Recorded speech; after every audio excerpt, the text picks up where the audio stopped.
Le nom du groupe, c'est groupe Zangbeto de Sigbekwe, dans la préfecture des Lacs, au sud du Togo, à Ného. Donc c'est un village qui se situe à une cinquantaine de kilomètres à l'est de Lomé, juste à côté, non loin de la frontière avec le Bénin. Sigbekwe, c'est une petite localité très cosmopolite. Donc les gens vivent de la pêche, de l'agriculture, de l'élevage, comme partout ailleurs dans les localités, les petites localités africaines. Et ce groupe existe, ça existe depuis les années 50. Nos pères ont senti cette nécessité d'accueillir, d'avoir dans leur cité ce que nous appelons, c'est un vaudou. C'est sacré, donc c'est un vaudou, un fétiche qui puisse protéger le village contre les malfaiteurs. Quand on dit Zangbeto, c'est les protecteurs, les gardiens de la cité. Dans toute société, il y a des gens qui veulent toujours soit attenter à votre vie ou à ce que vous faites. Donc, il peut y avoir d'autres populations qui vont vouloir annihiler nos forces pour pouvoir nous dominer ou pour nous nuire.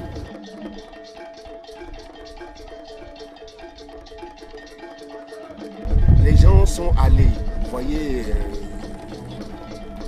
la population circule beaucoup. Donc, quelqu'un de notre village qui est allé vers le Bénin, les villages voisins. C'est comme ça que souvent les gens, chez nous, c'est comme ça qu'ils échangent les vaudous. Donc quelqu'un va et il trouve que ce vaudou, ça peut protéger le village. Donc il contacte les gens de là, il discute avec eux. Donc s'ils concluent l'accord, ceux-là, ils viennent implanter le vaudou dans les sociétés. Nos Zangbeto, comparé à ceux du Bénin,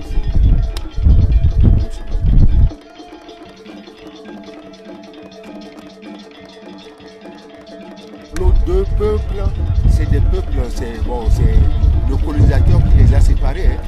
C'est des populations qui ont toujours été ensemble.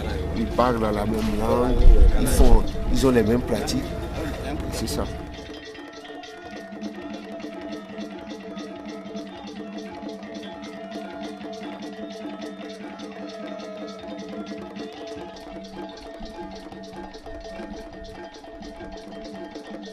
Le nom général de Zangbeto, le nom qu'on nous prononce, c'est Azou. Maintenant, il y a différentes sortes de Zangbeto, ils ont des noms spécifiques. Il y a par exemple Yagbanon, Yagbanon, Yagbadede, il y a Agbanyokin. Oui, on a amené Sakwete et Yosso.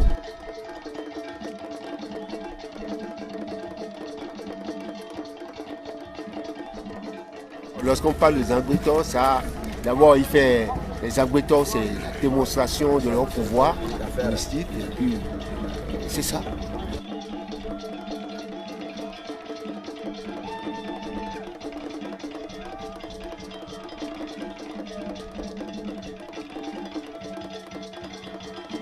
Par exemple, un œuf.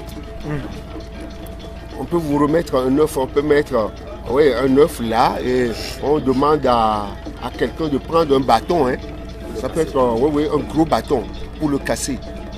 Quelqu'un de grand gabarit, ça peut être aussi c'est 10 personnes qui peuvent.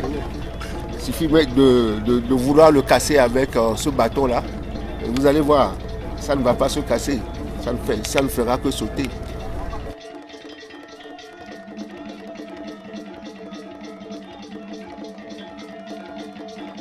L'homme vit avec son environnement, la société évolue. C'est sûr que le Zangbeto aussi va évoluer. La fois dernière, j'ai vu chez nos voisins, il y a eu un numéro où un Zangbeton a piloté une moto. Chez nous, le téléphone, nous, on l'avait avant même l'apparition du téléphone mobile. Oui, parce qu'on a cette force avec des statuettes sacrées. Je prends une statuette et quelqu'un d'autre aussi prend une autre là-bas et on communique. De loin, nous parlons. Il y a de ces démonstrations-là que des fois c'est public. C'est public qu'on peut voir. Et on peut, des fois, bon, le Zangbeton, des fois, on voit les Zangbeton, mais les Zangbeton sur une lagune. Et ça traverse toute la lagune pour arriver à l'autre bord. Et pendant ce temps-là, vous allez voir comment on communique avec. Vous allez voir les gens à l'autre bord,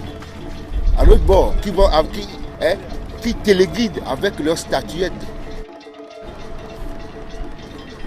Et vous allez voir là, depuis l'autre rive déjà, là où le prêtre il veut que le Zangbeton accoste.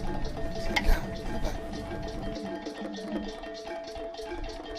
Le vaudou, c'est quoi?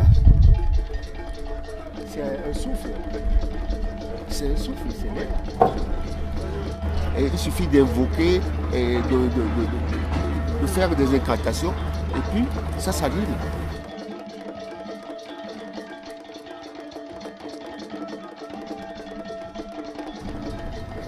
L'homme africain, il croit toujours en quelque chose. Et de là, moi, je me dis que quand Dieu a créé les hommes, il les a créés et il a laissé quelque chose pour faire reconnaître aux gens sa puissance.